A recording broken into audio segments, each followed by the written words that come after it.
What's up, guys? Your boys, K13. I'm going to talk about Chicago Bulls versus Cleveland Cavaliers. Who had the edge in best of three series? Game winners, injury, teasing momentum, and generally hard to watch basketball have the Chicago Bulls and Cleveland Cavaliers here, each scrambling for a measurable edge over the other. Their best of seven series, now a best of three affair. It's unreal that with 4 games in the book, this is where the Cavaliers and Bulls lie. 4 contests is usually enough to provide insight. There should be a clear leader by now, an unmistakable alpha dog, even with the series tied. But following the Cavaliers' thrilling, a belt ugly 86-84 victory over the Bulls in Game 4 on Sunday, the distance between what should be and what actually is couldn't be any greater. There is no obvious favorite entering Game 5, and the best of three set its trigger. Identify one is a matter digging deeper, turning over every rock, and exploring every nook and cranny of a series so remarkably tight. This begs the question of whether they are favorite at all. Series style. Little about the first 4 games have been pretty. Some of the unflattering statistics are mitigated by the even ground on which the Bulls and Cavaliers seemingly stand. 3 of their contests have been decided by 7 points or fewer, the last 2 remaining in doubt until the final buzzer. If not for Derrick Rose bank shot at the end of Game 3 or LeBron James fall-away dagger in Game 4, the direction of this series could be much different. The Bulls could be down 3-1. The Cavaliers could be down 3-1.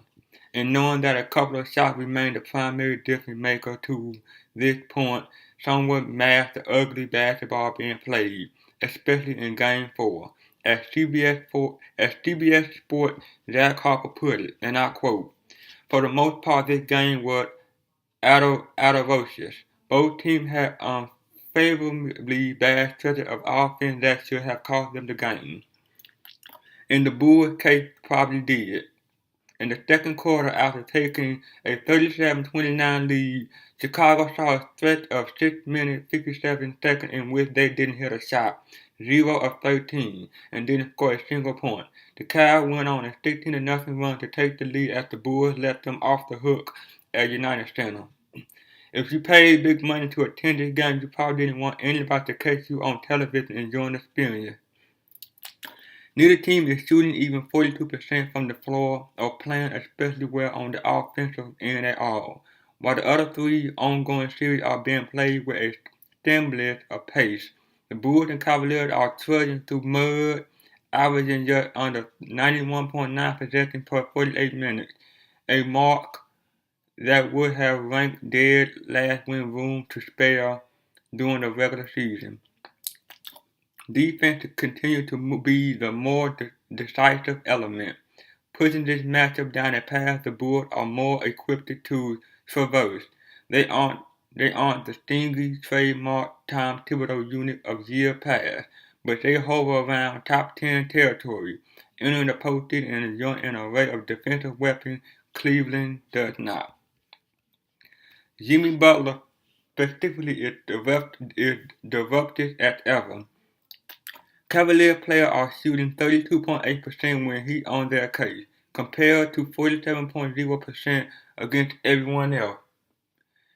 James buzzer beater in Game 4 notwithstanding, Butler had played a pivotal part in making life difficult for the world's greatest player. Though James is putting up numbers, it's taking him a lot of nooks to get them. He's averaging more than 25 attempts per game and shooting 37.7% from the floor, an uncharacteristic but that even more evident with Butler in his face. Consider this from Game 4, per ESPN Stats and Information, and I quote, "LeBron James had 4 turnovers. All 4 have been against Jimmy Butler as the defender." And this from Game 3, and I quote, "LeBron James was 2 of 10 in the first half with Jimmy Butler as his primary defender." Towers and Jakeem Noah mounting defensive energy and Todd Gibson holding the Cavaliers to 7 of 18 shooting within 10 feet of the basket, and the Bulls have an inside-out dynamic capable of navigating the ugly, rim-ruining affair this series has become. As a team that ranked 19th in defensive activity during the regular season and is openly being forced to manipulate its rotation based on the personnel Chicago is fielding, Cleveland is nothing if not out of its comfort zone moving forward. Advantage Bulls. Health. Kevin Love's injury isn't defining this series. Everyone else's problems are. Paul Gasol suffered a hamstring injury serious enough to keep him out of Game 4. His replacement, Gibson, left that very game in the fourth quarter with a right knee injury, and though Gibson himself said he should be fine, per the Daily Herald, Mike McGraw, knee pain is tricky and could limit the Chicago big man in some way. Amon Shumpert, meanwhile, is playing through a groin injury for the Cavaliers. Kyrie Irving is battling a number of issues himself, from soreness in his right hip to pain in his right foot to ache in his left leg, said James of Irving after Game 4 per ESPN.com Dave Monahan, and I quote, "The kid is a warrior. What he's going through right now, no one can relate. He played 40 minutes on one foot the last two games, just his presence on the floor. No matter if he's playing on one foot or not, you have to account for him because of his ability to make shots, his ability to command things out on the floor.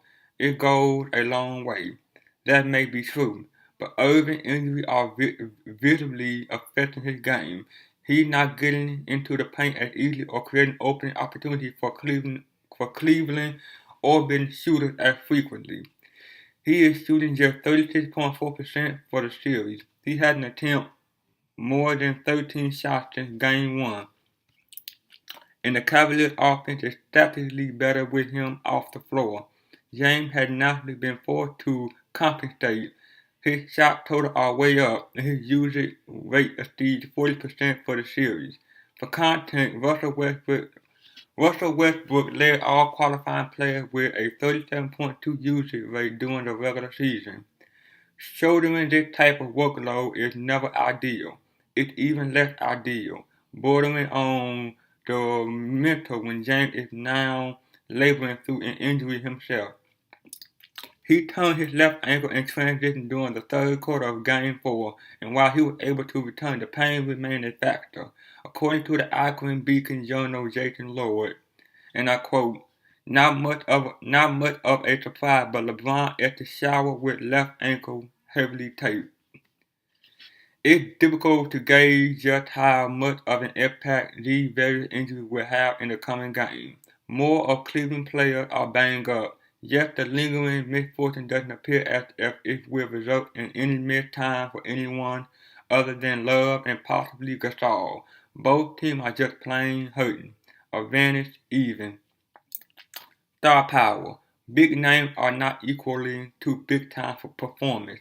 Sure, there have been big time moments in the Cavaliers Bulls set. Game winner, Butler defense, game winner, Timothy Margal, Hakeem Olajuwon impression in the third quarter of Game 4. Game winner, Tyronn Lue saving David Black's job. J.R. Smith, triumph return to three-point circling, and Mike Dunleavy going bonkers in Game 1 and 3 have all been huge aspects of this series. Oh, and so has the game winner. But marquee names aren't swaying momentum one way or the other. Rose is averaging 25 points and 6.5 assists, attacking at real end and coming up big when it matters most. He also exploded in Game 4, hitting 11 of his 23 shots, including a game-time layup that set the stage for James' crippling fadeaway. But he's shooting just 40% overall and getting to the foul line with less frequency than Butler. Austin Robertson would look longly at James for game number. James is putting the Cavaliers on his back out of necessary, averaging 26 points, 11.3 rebounds, and 9.0 assists. But he committed nearly 6 turnovers with a true shooting percentage. cumulative measurement of 2-pointers, 3-pointers, and free throws, south of 45. To put that in perspective, his career playoff true shooting percentage stood at 57.8 entering this year's game. Butler is complementing his suffocating defense with a suboptimal performance on the offensive end.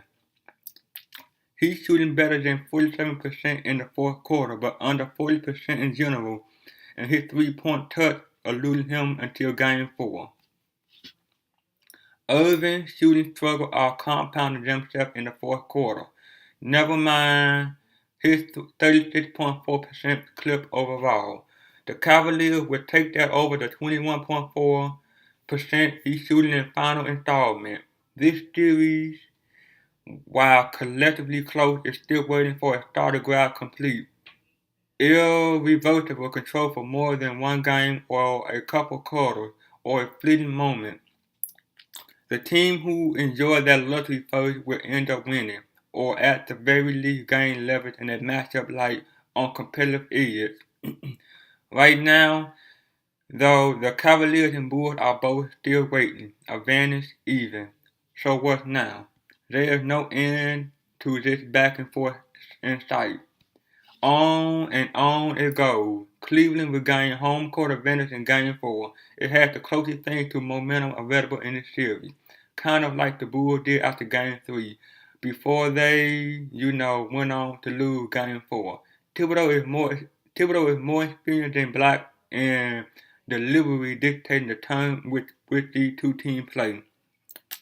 He's forcing the Cavaliers to run big, further handicapping a floor spacing build that is already without love. The Bulls are deeper on paper and Rose is healthy.